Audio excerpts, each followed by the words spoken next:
Kieran Voss had always believed that his people were the greatest warriors in the known galaxy, and for good reason too, because the Valari had conquered 17 star systems through pure military strength and brutal efficiency. Standing at 8 feet tall, with natural armor plating covering their bodies and claws that could tear through steel, the Valari feared nothing and no one in the universe. Or so Kieran thought until the day he received orders that would change everything he believed about war and about himself. The Galactic Coalition had formed an emergency alliance to combat the Drath Horde, a species of insectoid monsters that consumed entire worlds and left nothing but ash and bone in their wake. And as part of this alliance, the Coalition had reached out to a newly discovered species called humans. Small and soft creatures from a distant arm of the galaxy, who had somehow developed faster than light travel despite their obvious physical limitations. Kieran received his assignment on a cold morning aboard the Valari flagship, and when he read the orders, he felt a mixture of confusion and insult burning in his chest. He was to serve as a liaison aboard a human battleship called the Endurance, observing their combat capabilities and reporting back to Valari High Command. But why would the greatest warriors in the galaxy need to observe such weak and fragile beings? The shuttle ride to the Endurance gave Kieran his first glimpse of human engineering, and he had to admit that their ships were impressive in design, if nothing else. Sleek and efficient with weapons arrays that bristled along the hull like the spines of some great beast. But ships alone did not win wars, and Kieran knew that the soft creatures inside those metal walls would crumble the moment they faced real combat commander. Jake Morrison met Kieran at the docking bay with a firm handshake and a smile that seemed far too casual for a warrior about to enter a war zone. The human stood barely 5 feet and 10 inches tall. His skin was pale and unmarked by battle scars, and his body showed none of the natural weapons that Kieran considered essential for any true fighter. Yet the commander carried himself with a confidence that the Valari found both puzzling and slightly amusing. "Welcome aboard the Endurance," Jake said with genuine warmth in his voice. "We have heard great things about the Valari, and we are honored to have you fighting alongside us." Kieran towered over the human commander by more than 2 feet, and he felt a strange pity stirring in his chest as he looked down at this small creature who would soon face the horrors of the Drath. How could such beings hope to survive against enemies that had destroyed civilizations far older and far stronger than humanity? Lieutenant Katie Hernandez arrived to escort Kieran to his quarters, and she proved to be even smaller than the commander. A young female with dark hair, pulled back in a tight knot, and eyes that sparkled with an energy Kieran could not quite understand. She chatted pleasantly as they walked through the corridors of the Endurance, pointing out the mess hall and the recreation areas and the training facilities, all while speaking about the upcoming battle as if it were nothing more than an inconvenient appointment on her schedule. The Drath hit Arcos colony in 3 days, Kitty explained without any trace of fear in her voice. "We will be joining a combined fleet to defend the civilian population and push the enemy back. Should be quite a fight." Kieran studied the humans they passed in the corridors, noting their relaxed postures and easy smiles, hearing their laughter echoing through the ship as if they were on a pleasure cruise, rather than heading toward almost certain death. Did these creatures not understand what awaited them? Had they never seen what the Drath did to their victims? His quarters were small but comfortable, designed with surprising attention to the needs of larger species. And Kieran spent his first night aboard the Endurance reviewing everything the Coalition knew about humans, which was frustratingly little considering how recently they had been discovered. They came from a planet called Earth, a world of extreme weather and dangerous predators, and they had somehow clawed their way to the stars despite having no natural armor. No claws, no venom, and no special abilities of any kind. The next morning, Kieran wandered the ship, and found himself drawn to the training area, where a group of human Marines were preparing for the coming battle. And what he saw there only deepened his confusion about this strange species. Sergeant Marcus Cole, a heavily muscled man with scars crossing his face and arms, was leading his soldiers through combat drills that seemed almost playful in their intensity, with the humans laughing and joking even as they practiced killing techniques. Marcus noticed Kieran watching and jogged over with a grin spreading across his weathered face. And the sergeant's eyes held a spark of something that the Valari had seen before in the eyes of his own people. Something hungry and eager that seemed out of place in such a fragile body. "You want to join us, big guy?" Marcus asked with a challenging tone. "Always good to train with new partners. Keeps us sharp." Kieran declined politely, explaining that he was concerned about accidentally harming the humans during sparring. And Marcus laughed at this response as if the Valari had told a particularly good joke. The sergeant clapped Kieran on the arm, an impact that would have been considered an insult among the Valari, and returned to his training without any apparent offense taken. The fleet arrived at Arcos on the third day, and the situation they found was far worse than anyone had anticipated, because the Drath had brought 3 times the expected forces. A swarm of warships that blackened the stars and filled every scanner with hostile contacts. Coalition commanders immediately began discussing retreat options, arguing that the battle was already lost and that saving their ships was more important than defending a single colony. Kieran stood on the bridge of the Endurance and watched Commander Jake Morrison listened to the retreat orders coming through the communication channels, watched the human's jaw tighten and his hands curl into fists at his sides, watched something dark and dangerous flicker across those soft human features. Then Jake opened a channel to the Allied fleet and spoke 4 words that made Kieran's blood run cold. 4 words that announced to the galaxy that humanity had arrived, and that nothing would ever be the same again. "We are staying to fight." The bridge crew of the Endurance did not gasp or protest or show any sign of fear at their commander's declaration. They simply nodded and returned to their stations with renewed focus, as if the decision to face impossible odds was the most natural thing in the universe. Katie Hernandez began calculating firing solutions with a small smile on her face, and somewhere in the lower decks, Kieran could hear the Marines cheering the Valari. Warrior realized in that moment that he had made a terrible mistake in his assessment of humanity, but he did not yet understand just how wrong he had been. And that understanding would only come when the killing started, and the true nature of these small, soft creatures was finally revealed. The battle began at dawn, according to the local time of Arcos colony, and Kieran stood frozen on the bridge of the Endurance as he watched hundreds of Drath warships descend from the darkness of space like a plague of metal and death. The tactical display showed the enemy fleet as a mass of red contacts, so many that the screen could barely contain them all, and the coalition vessels were already turning to flee, leaving the humans alone against the coming storm. Commander Jake Morrison stood at the center of the bridge with his hands clasped behind his back, and his voice remained perfectly calm as he issued orders to his crew, as if he were conducting a routine training exercise rather than facing the end of everything.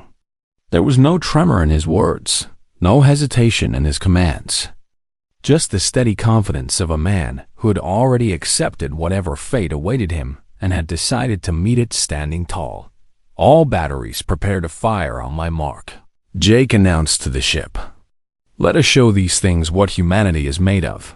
Katie Hernandez worked her console with fingers that moved almost too fast for Kieran to follow, coordinating targeting solutions across multiple weapon systems, while simultaneously tracking enemy movements and feeding information to the other human vessels that had chosen to stay.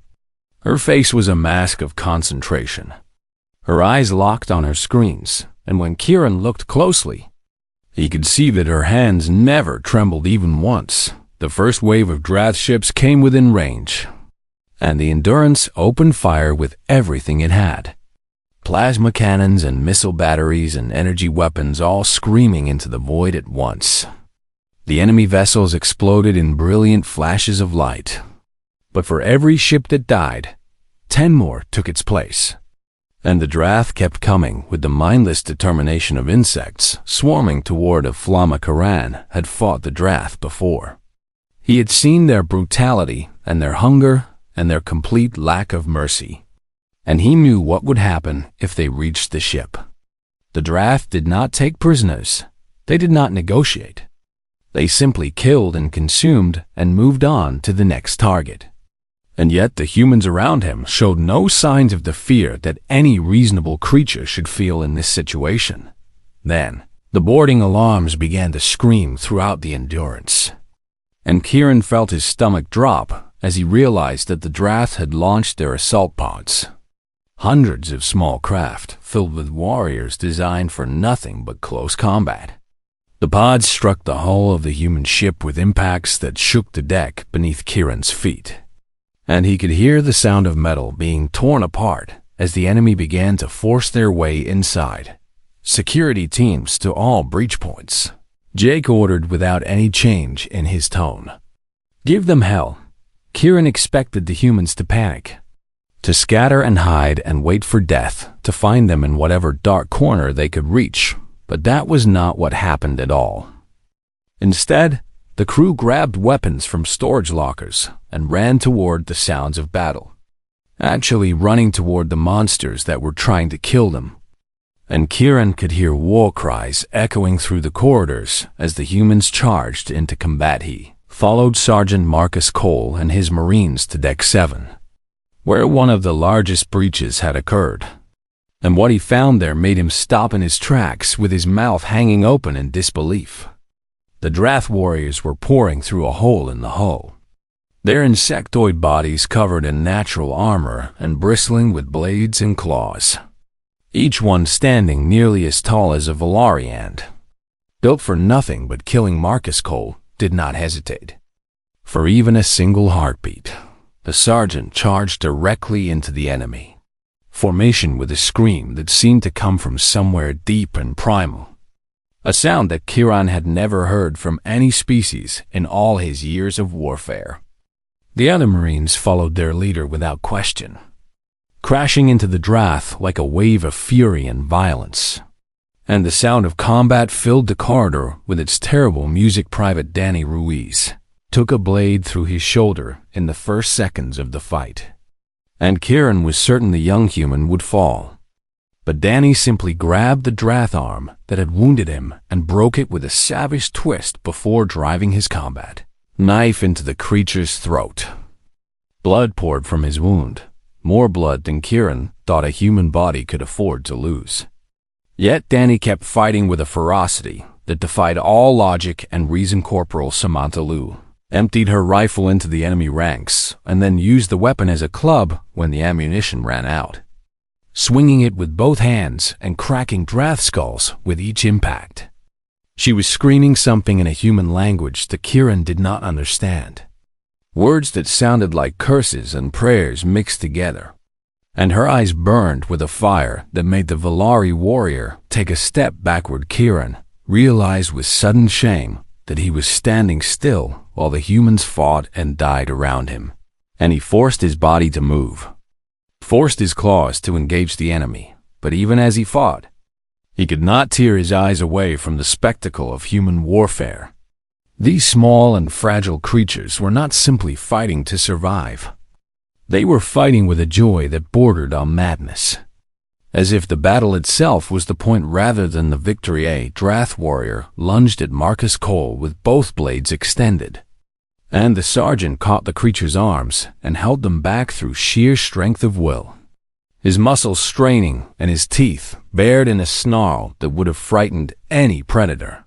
For a long moment, the two combatants struggled against each other. And then Marcus headbutted the Drath with enough force to crack his own forehead open, stunning the enemy long enough to tear out its throat with his bare hands. The battle in that corridor lasted perhaps 10 minutes, though it felt like hours to Kieran, and when it was over, the deck was covered in bodies from both sides. The surviving humans stood among the dead, with chests heaving and weapons dripping with alien blood, and they were laughing.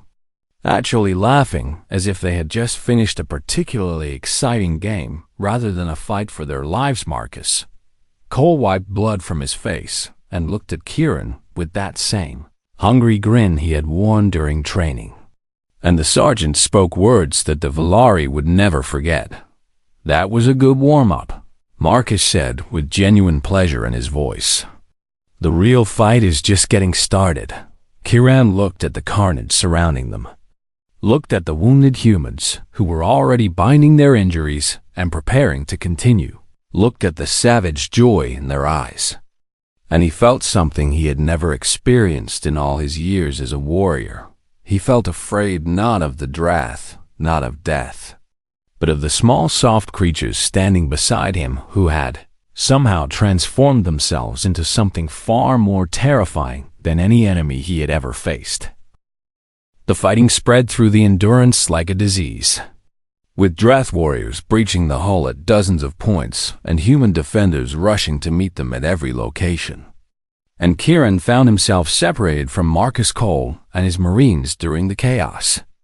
Smoke filled the corridors and emergency lights cast everything in shades of red. And the sounds of combat echoed from every direction as the two species fought for control of the dying ship. Kieran moved through the destruction with his claws ready, stepping over bodies that belonged to both humans and Drath. And he tried to make sense of what he was witnessing. The Valari had fought countless battles across 17 star systems. He had seen species break and flee when faced with impossible odds. He had watched civilizations surrender rather than face extinction. But the humans of the Endurance seemed to operate by an entirely different set of rules. He found a young human medic named Ben Torres in a corridor near the medical bay, and the sight made Kieran stop and stare with something approaching awe. Ben was dragging a wounded Marine towards safety, pulling the larger man's body with both hands while a piece of shrapnel the size of a finger stuck out of his own shoulder, and blood ran down his arm in a steady stream that should have sent him into shock. "Do you need help?" Kieran asked, and his voice came out strange and uncertain. Ben looked up at the massive Valari warrior with eyes that held no fear. No self-pity, no despair, only a fierce determination that seemed to glow from somewhere deep within his small human frame. He nodded quickly and asked Kieran to take the wounded soldier to the medical bay while he went back for more survivors. And before Kieran could respond, the young medic had already turned and disappeared back into the smoke, and Kieran carried the unconscious Marine to safety and then followed the path Ben had taken, driven by a curiosity he could not explain, a need to understand how such fragile creatures could possess such impossible courage. He found the medic 2 corridors away, crouched beside another fallen human and applying pressure to a chest wound with hands that were already covered in the blood of a dozen patients. "You should get that shrapnel removed," Kieran said, pointing to the metal jutting from Ben's shoulder. Ben glanced at his own wound as if he had forgotten it was there, then shrugged with his good shoulder and returned to his work. He explained that the wounded needed him more than he needed treatment, that the shrapnel was not hitting anything important, that he would deal with his own injuries when everyone else was taken care of. And his voice carried no self-importance or desire for recognition, just simple matter-of-fact acceptance of what needed to be done. Kieran left the medic to his work and continued deeper into the ship, searching for something he could not name. And he found it in the engine room, where Chief Engineer Lisa Sandoval had turned her workspace into a fortress. The Drath had breached the outer bulkhead and were trying to reach the main reactor, and Lisa stood at the center of her team with a plasma torch in one hand, and a look of absolute defiance on her soot-covered face, the first Drath warrior that came Through the breach met a stream of superheated plasma that melted its face into slag, and Lisa was already moving before the body hit the ground. She screamed orders to her engineers, directing them to defensive positions with the same authority that Commander Morrison showed on the bridge. And her people obeyed without question, grabbing tools and improvised weapons and preparing to die defending their territory. Kieran joined the fight, cutting down Drath warriors with his natural claws, while the human engineers fought beside him with wrenches and cutting torches and anything else they could find. A young man named Pete Garcia used a length of pipe to beat a Drath to death, taking 3 wounds in the process, but never stopping until his enemy stopped moving. And when the pipe bent from the impacts, he simply grabbed the heavier one and kept fighting. Lisa Sandoval took it, a blade across her ribs that should have sent her to the deck in agony. But she simply pressed one hand against the wound and continued directing the defense with the other. Her voice never wavered, her orders never slowed.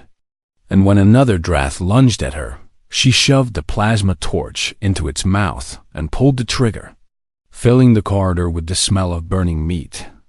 The engine room held, and when the last enemy fell, Lisa finally allowed herself to sit down against a support beam and breathe for a moment. Her team gathered around her, wounded and exhausted, but victorious.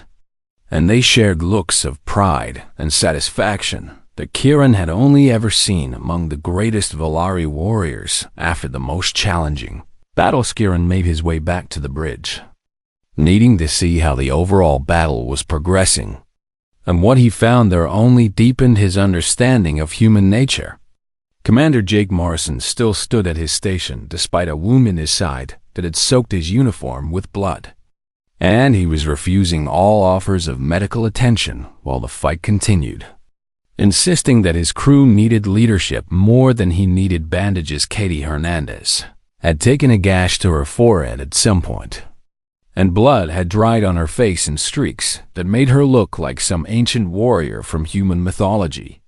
She never stopped working her console, never stopped coordinating the ship's weapons, never even acknowledged her injury beyond wiping the blood from her eyes when it threatened to block her vision. A Drath warrior burst through the bridge doors, having somehow fought its way through the ship's defenders, and Katie drew her sidearm and shot it twice between the eyes without looking away from her screens.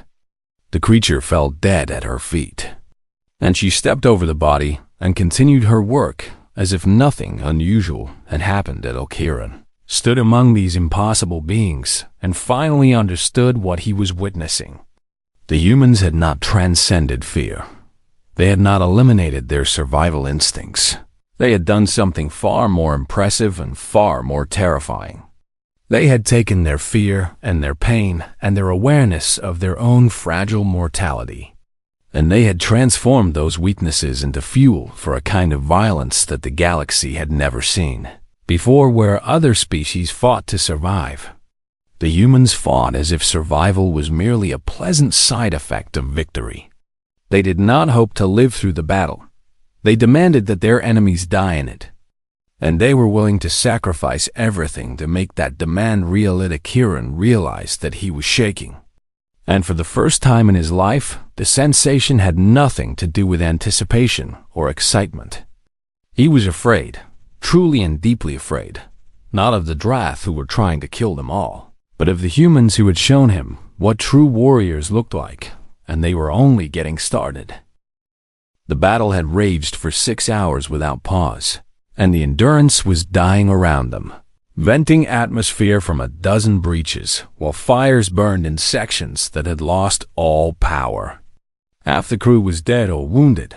The ship's weapons were operating at less than 40% capacity, and the Drath fleet still outnumbered them by a margin that should have made victory impossible by any reasonable measure, by any calculation that the Volari military academies would accept. The humans should have surrendered or retreated or simply accepted their fate with whatever dignity they could manage. Kieran had seen proud civilizations choose death over dishonor, but he had never seen anyone choose to keep fighting. When the fight was so obviously lost, Commander Jake Morrison gathered his surviving officers on the battered bridge and looked at them with eyes that burned with something beyond determination, something that Kieran could only describe as hunger. The human commander's wound had been hastily bandaged, and blood was already seeping through the white fabric. But he stood as straight and tall as he had at the beginning of the battle. "We are going to counterattack," Jake announced to his crew and waited for someone to object, to point out the obvious insanity of attacking when they could barely defend themselves. But the humans simply nodded and began making preparations. Katie Hernandez pulled up tactical data on the Drath command ship, a massive vessel at the center of the enemy fleet that coordinated the movements of all the other ships. And she started identifying potential boarding points with the same casual efficiency she brought to everything else. Sergeant Marcus Cole arrived on the bridge with his remaining Marines, a group of battered and bloodied soldiers who looked more like survivors of a disaster than warriors preparing for another fight. Danny Ruiz had his arm in a sling and was carrying his rifle one-handed. Samantha Liu had bandages wrapped around her head and her ribs, and the others showed similar signs of damage that should have sent them to medical beds rather than another battle. "We are ready," Marcus said with a grin that split the dried blood on his face. The plan was simple in the way that only desperate plans could be simple. Using escape pods as improvised boarding craft to cross the void between the Endurance and the Drath command ship, the Marines would breach the enemy vessel, fight their way to the command nexus that controlled the fleet's coordination, and destroy it by any means necessary. Even if that meant destroying themselves in the process, Karan stepped forward before he could stop himself and announced that he would join the boarding party. The words came out of his mouth without conscious thought, driven by something deeper than pride or duty, something that demanded he stand beside these impossible creatures and see their war through to whatever end awaited them. Marcus clapped the Valari on the shoulder and welcomed him to the team with genuine warmth, as if they were old friends rather than strangers thrown together by circumstance. The other Marines nodded their acceptance, and Kieran found himself feeling something he had not expected, a sense of belonging among beings he had dismissed as weak and insignificant just days before. Boarding action launched 20 minutes later, with 12 Marines and 1 Valari warrior crammed into escape pods, designed for emergency evacuation rather than combat insertion. The pods shot across the void between ships while Drath weapons fire streaked past them, and Kieran watched through a small viewport as 2 of the other pods exploded in brilliant flashes that took good soldiers with them. There, pods struck the hull of the Drath command ship with an impact that rattled Kieran's teeth. And then the humans were moving, cutting through the enemy hull with plasma torches and breaching charges. Marcus Cole was the first one through the gap, and he was already killing before his feet touched the deck, his rifle firing in controlled bursts that dropped Drath warriors with mechanical precision. The fighting inside the enemy ship was worse than anything Kieran had experienced aboard the Endurance, with Drath warriors swarming from every direction in numbers that seemed endless. The Marines moved through the chaos like a single organism, covering each other and advancing toward their objective with relentless determination. Leaving a trail of enemy dead in their wake, Private Chris Yamamoto lost his arm to a Drath blade halfway to the command nexus, the limb severed just above the elbow by a blow that would have killed most beings from shock alone. Chris screamed once, a sound of pure rage rather than pain, and then continued fighting with his remaining hand, using his rifle as a club until Corporal Derek Hayes pulled him back and tied off the wound with a strip torn from his own uniform. "Keep moving," Chris growled through clenched teeth. "We are not done yet." They lost 3 more Marines in the final push toward the command nexus. Brave men and women who died holding corridors so their comrades could advance. and Kieran fought beside them with everything he had. His claws tore through Drath armor. His strength threw enemies aside like toys, but even as he killed, he knew that the humans beside him were fighting with something he did not possess. Something that made their small bodies capable of feats that should have been impossible. Marcus. Cole reached the command nexus first, crashing through the final door with a breaching charge that killed 2 Drath officers and left his own ears bleeding from the pressure. The nexus was a massive organic structure at the heart of the ship, pulsing with bioluminescent light as it transmitted orders to every vessel in the Drath fleet. And Marcus looked at it with the satisfied expression of a hunter who had finally cornered his prey. "Everyone out," Marcus ordered. "I am blowing this thing, and I am not sure how big the explosion will be."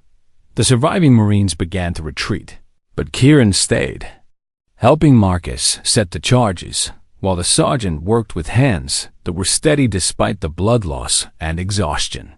When the last charge was in place, Marcus activated the timer and turned to run, and Kieran ran beside him, both of them racing through corridors filled with Drath warriors, who were too confused by the loss of coordination to mount an effective defense. The explosion tore through the command ship with a force that Kieran felt even after they had reached the extraction point, a tremor that ran through the very structure of the vessel. The nexus was destroyed, and with it went the centralized control that had made the Drath fleet so dangerous, leaving each enemy ship to fend for itself without guidance or coordination. The remaining coalition vessels, shamed by the human stand and inspired by the explosion that lit up the void, returned to the battle with renewed determination. The Drath fleet, already confused and disorganized, began to scatter as individual ship captains chose survival over continued fighting. And within an hour, the enemy was in full retreat on the ruined bridge of the Drath command ship.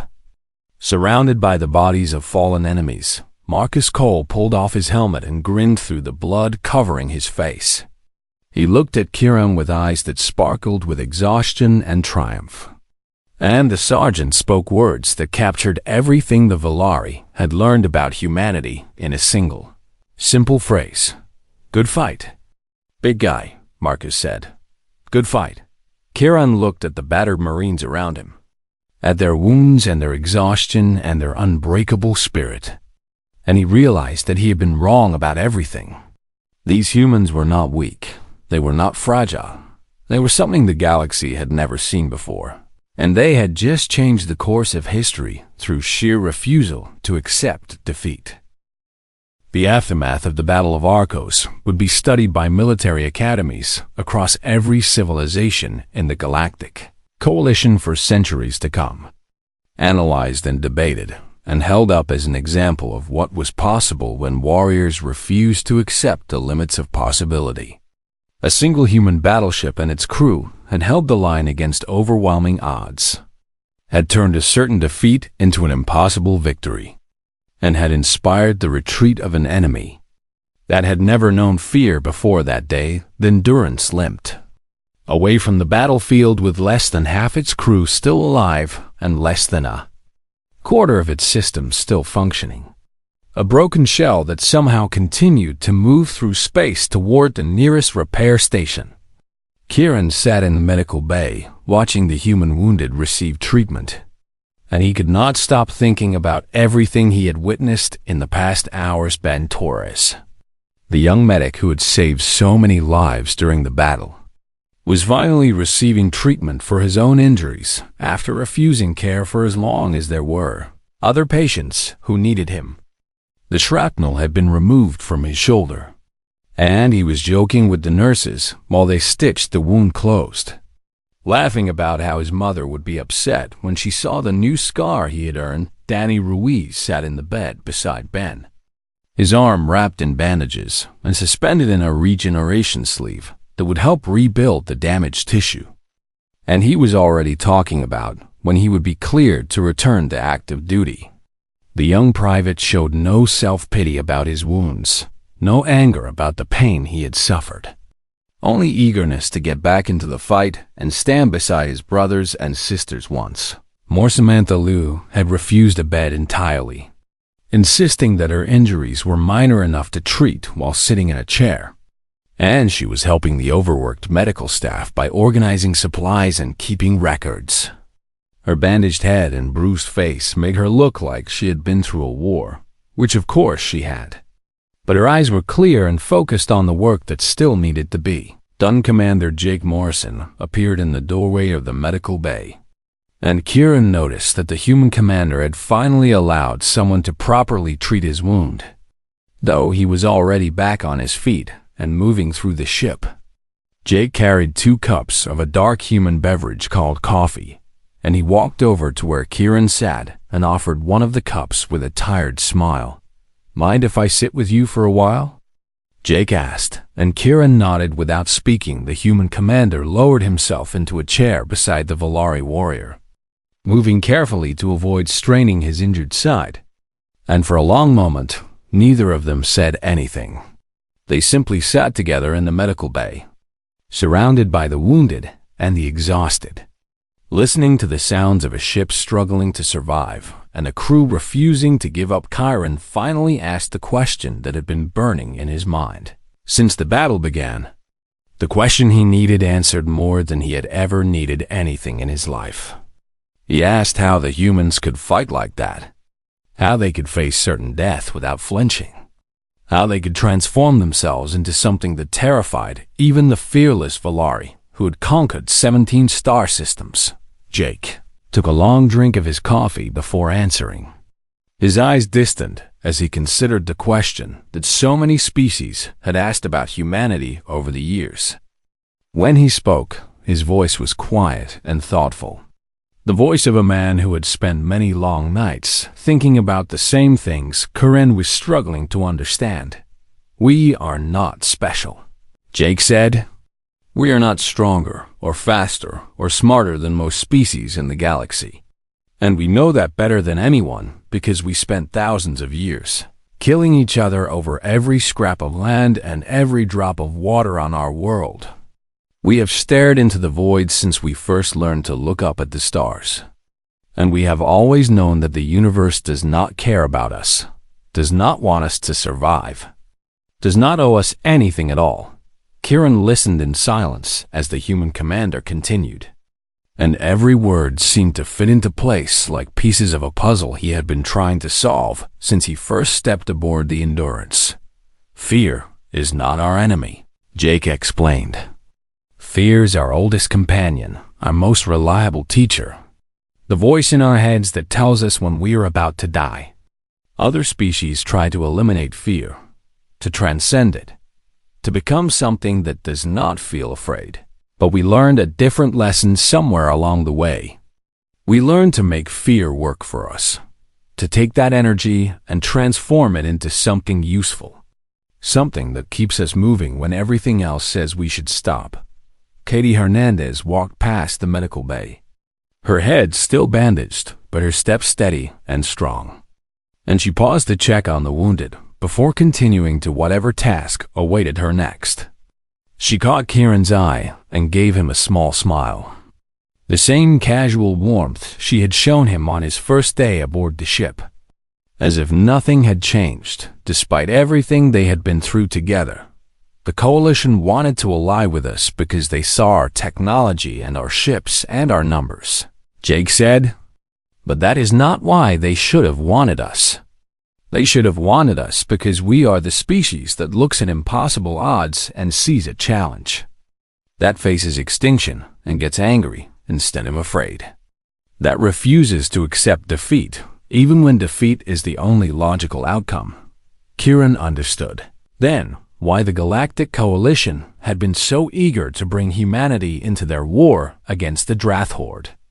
It was not because of human technology or resources or population. It was because the galaxy had finally found a species that could match the darkness of the universe, with a darkness of their own. A species that had evolved in the crucible of constant struggle and had emerged as something the cosmos had never seen before. Katie returned a few minutes later and stopped beside the two-seated warriors, asking Kieran if he had decided whether he would be staying with the crew or returning to the Volari fleet.